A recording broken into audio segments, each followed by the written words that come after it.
صائمون، يفطرون، يصلون، كلهم مصريون. ولكن وقت الدعاء يمكنك أن تعرف لأي فصيل ينتمون. في التحرير أم رابعة يقفون، كل يدعو ما يتمناه، ولكن الخطر دعاؤهم على بعضهم البعض.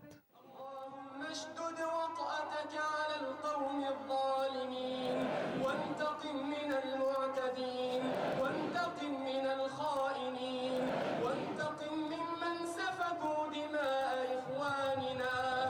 اللهم اهد الإخوان والسلفيين فإنهم لا يعلمون.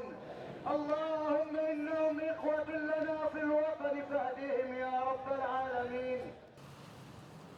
حين تسير في شوارع القاهرة والجيزة، أول ما يلفت نظرك كتابات الجدران، إما ضد الإخوان أو ضد الفريق الآخر ومعه الجيش.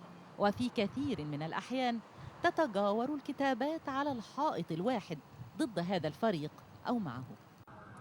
شعارات عكست انقسام المجتمع لفريقين، ضد ومع، أو بالعامية إحنا وهم، وانتقلت من الجدران والميادين لتقسم الأسرة الواحدة في كثير من الأحيان. ليشهد المجتمع المصري الآن أعمق انقسام في تاريخه الحديث لأسباب كثيرة ومتعددة، ولكن ما عمقه بصورة أخطر هو استغلال واستخدام الدين ليصور طرف للآخر أنه الحق والآخر هو الباطل، أحدهما في الجنة والآخر في النار. انقسام له أسباب يحقق فيها الباحثون السياسيون، ولكن الأخطر هو التداعيات النفسية على المدى القصير والبعيد لهذا الانقسام في المجتمع.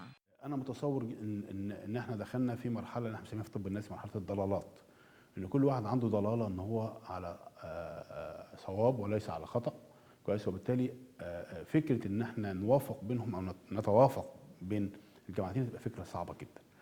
المشكلة الحقيقية في الحقيقة إن كل مجموعة بتغذى فيها هذه الضلالات. يعني قصدي فكرة إن أنت تكرهي حد في حد سهلة جدا، لكن أنت ترجعيه يحبه تاني محتاجة مجهود جامد جدا. أنا متصور محتاجين مجهود من رجال دين معتدلين، كويس، عشان يعملوا غسيل مخ عكسي لعامة الشعب التي تتصوروا أن وجود الرئيس مرسي، كويس، أو وجود الناس اللي حول مرسي هم ده وجود الإسلام الحقيقي في مصر.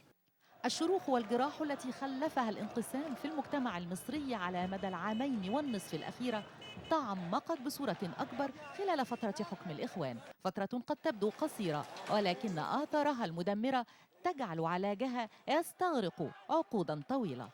فبدون مصالحة ورغبة حقيقية من الجميع في التعايش والتوحد ستتعمق الجراح، ولن يخرج أي طرف منتصرا، بل سيصبح الجميع مهزومين. رندا أبو العزم، العربية، القاهرة.